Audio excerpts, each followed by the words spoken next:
Hi everyone, so my name is Chichi and I am the digital pathway lead here at White Hat. So I'm responsible for the delivery of all of our tech programs, so that's data, digital marketing and software engineering. I've been at White Hat for about 2 years. Prior to that, I have worked at HSBC for almost 10 years, doing digital project management there.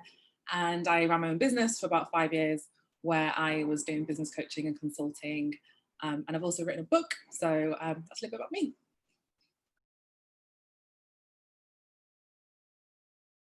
There's been quite a bit of conversation so far about inclusion, this term inclusion. So I found this definition by the Society of Human Resource Management, and it says that inclusion is the achievement of a work environment in which all individuals are treated fairly and respectfully, have equal access to opportunities and resources, and can contribute fully to the organization's success. So I guess my next question is to you, Chichi. Throughout your career, can you share with us a time that you didn't necessarily feel included and what could have been done to better support you through this? Yeah, so I mean, in most part, I've been fortunate. I mean, working at HSBC, they're quite an inclusive organisation. So I don't feel on the most part as an organisation as a whole, that they're not an inclusive organisation. But there were times when I was kind of, when I joined the graduate programme and I was kind of moving up through the ranks there, and you're kind of looking at your next role and you're looking at the next thing that you want to do, and you're kind of overlooked because of, well, on paper, or kind of the official thing is not enough experience or not enough qualification or what have you. But then the role has gone to somebody who was kind of either on par or kind of you're more experienced than. And that's happened before. And it's quite a frustrating situation to be in because, you know, you think a recruitment process is fair and it should be fair, and it isn't fair. And one of the things that I kind of have learned throughout my whole career is really around, sometimes, Chichi, you've got to go and create opportunities for yourself, and you have to be the one to challenge things when they don't seem to be kind of what they say to be. And like with HSBC, interestingly, sometimes like I would play the system in as much as like I knew when I joined the graduate program, it was a very male predominant program, it was a commercial banking program, and they were like, hey, would you like to be on our brochures and things like this to kind of you know, we think you're great, and to celebrate this, this and this. And I knew it was because I was female and I was black, and that was going to be a huge selling point for them. But I was like, well, I'm going to leverage this to my advantage. If they want to use my face and my thing, then I'll kind of be part of that. But you know, inclusion, another example I would give was when I was working, doing a contract role for a company who, again, on paper and publicly is very inclusive, or so they say. But I really felt like, you know, the whole thing of bring yourself to work and be yourself at work, I really felt I had to change who I was to fit into that organization. Like the kind of activities that we did, the topic of conversation, you know, the questions that people ask you just makes you think like, you know, are we still living in like certain times? I really felt really awkward, and I really felt like I couldn't be my kind of self in that company. And you know, that impacts how you definitely perform and how you kind of show up and relate to other people. Some of the things you mentioned there, or alluded to rather, sound a little bit like microaggressions, right? That intangible racism that you can't actually build a case over because you're like, I feel it, it's there, but I can't actually tell you what it is. Mm. So perhaps like, how did you kind of overcome these, right? So for anybody who's watching this, who's either experienced microaggressions or experienced that feeling of not belonging, how did you overcome that? I think in part, sometimes you got to take a step back and just assess the situation, because sometimes we view things through certain lenses, and you want to make sure that, did that really happen, or am I just kind of imagining things?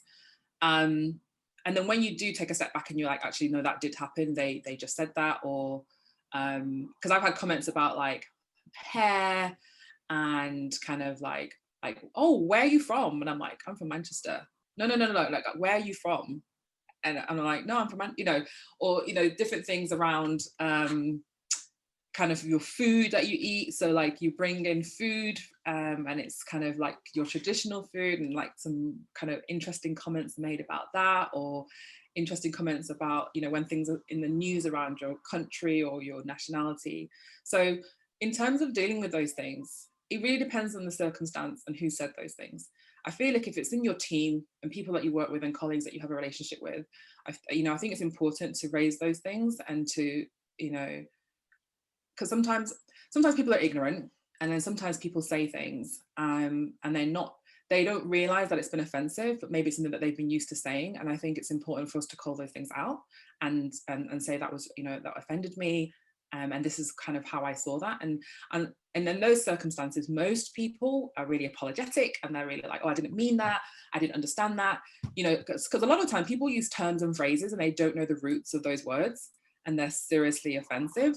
And, in part, there's a little bit of education needed in that. And sometimes, some people are like, oh, why do I have to educate people? They should know these things. But sometimes, you've got to educate people. So I feel like the first thing is calling it out, like sitting in silence and not saying anything.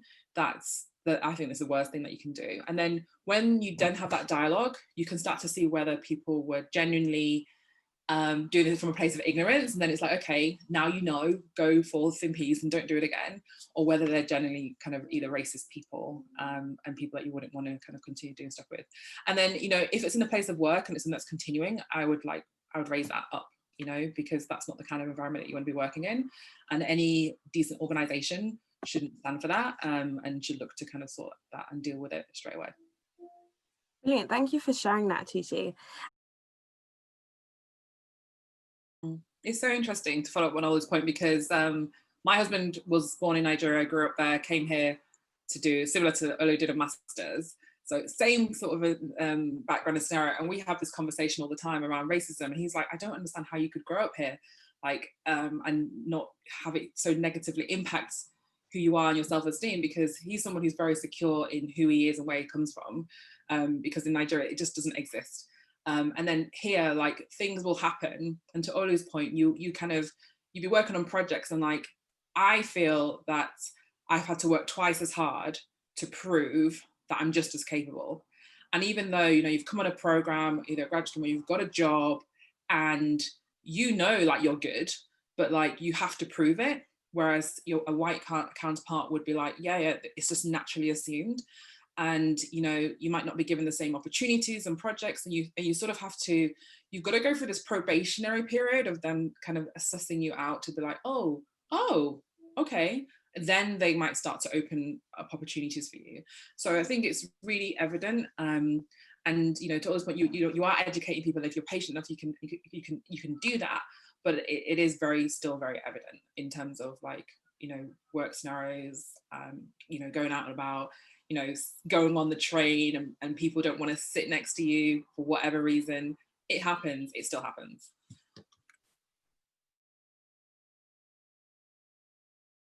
So I guess thinking about being bad ally versus a good ally, it's okay to not know the right thing to say. It's okay to, be a bit scared, because, these are delicate conversations that need to happen. But, honest but kind, that's one of our values here. And I feel like, if we're talking about it from a kind of a white hat context, having those conversations and asking your colleagues, how are you doing? And I've noticed what's going on in the news. I think just sometimes even acknowledgement of things happening, because, I remember when everything kicked off with George Floyd and all that sort of thing. And I had white friends who were they know what's going on. Everyone can see the news. But we had a meeting coming up and they weren't even prepared to mention it. I said, but there's other Black people on this call, you have to acknowledge it's happened. It's not gonna, it doesn't go away because you're not mentioning it. And I think sometimes, poor allyship is kind of, you're internally saying, well, I don't support this and I don't agree with this, but actually you're not actually vocal about it, and just acknowledging it, checking in on people, asking a question and just, I'm not sure if I'm asking this the right way, but please see my heart in why I'm asking this question. That is perfectly fine. I think if we approach every conversation with this mindset of, they're not intentionally trying to be rude or racist or that sort of thing. And, personally, I don't mind having conversations with people about this sort of thing. I know for some people it's kind of like, it is kind of draining and that sort of thing. I think if I'm having the same conversation with the same people, then yes. But if it's that first conversation around like, tell me more about this and everything else like that, I'm more than happy to have that conversation with you. And I feel like, okay, I've sowed some seeds. Now, go out there and Google and have a look at what's out there, and build your bank of information as well. Whilst we're sort of on the topic of kind of sort of like support and allyship and overcoming barriers, I want to read this stat to you and then pose a question to Chichi. So according to the Business in the Community report, Bracelets Top Revisited, Black employees hold just 1.5% of top management roles in the UK private sector. Chichi, as a senior manager here and someone quite senior, what role would you say mentorship played in shaping your progression, particularly when overcoming barriers to entry into leadership? Such a good question.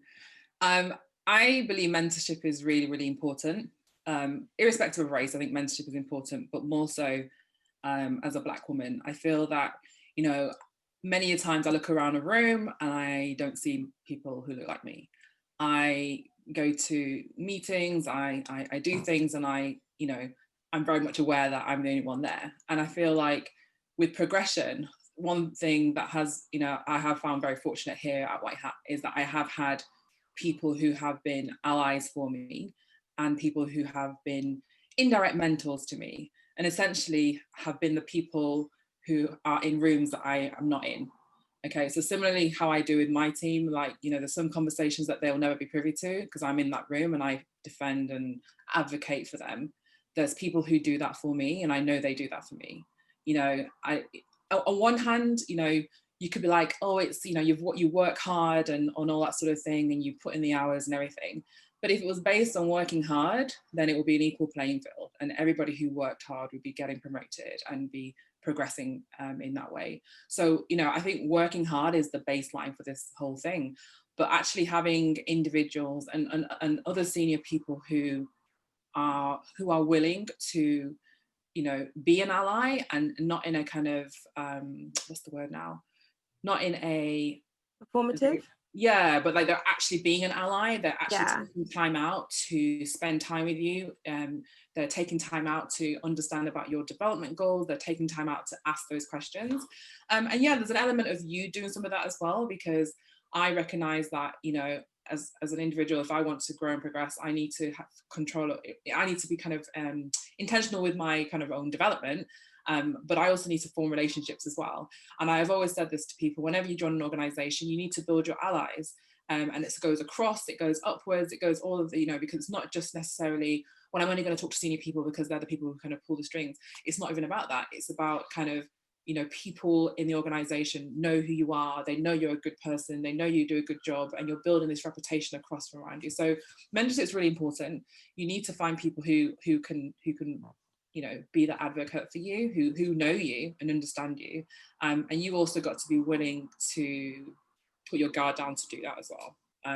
Because I think as well, there's always going to be this thing at the back of my mind. I remember having this conversation with Sophie A around, you always have this mindset of like, did I get this job because I'm the only Black person? And they need to kind of fill a quota. And there's always that going to run through your head. And at the same time, we had this really honest conversation, and it's not about that here at White Hat. But then, I saw someone put something in the chat about, that image always being used for promotional material and all that sort of thing, and it feels really uncomfortable. There's an element of like, okay, are they, what is the intention behind some of these things? So I think there's having mentors, there's people being allies, but it's also the organization kind of making sure that they're actively looking to fill that pool. Because if I look around and like a year from now, I'm still the only Black person, then I'm like, that was it's not, something hasn't changed, if that makes sense. And it was, and you can form questions around that. So that's my view. Yeah, I think that's a really interesting perspective, and we're quite good here at White Hat. And I don't know how well people kind of utilize the sort of like people, particularly senior people who kind of openly want to kind of support a mentor. Like, Lisa has her office hours every single Friday. Like, drop into one of those. Ewan has them as well. And I know like Jeremy, like he's someone who supported me as well, like really open to supporting people. So I would definitely encourage you as well, like obviously people actually stepping forward and opting themselves as allies, sponsors, mentors, but also go out on a whim, you know. If you don't ask, you don't get, right? The worst that can happen is someone's like, I'm far too busy to mentor you. But, you know, try again or ask somebody else. I definitely sort of recommend that.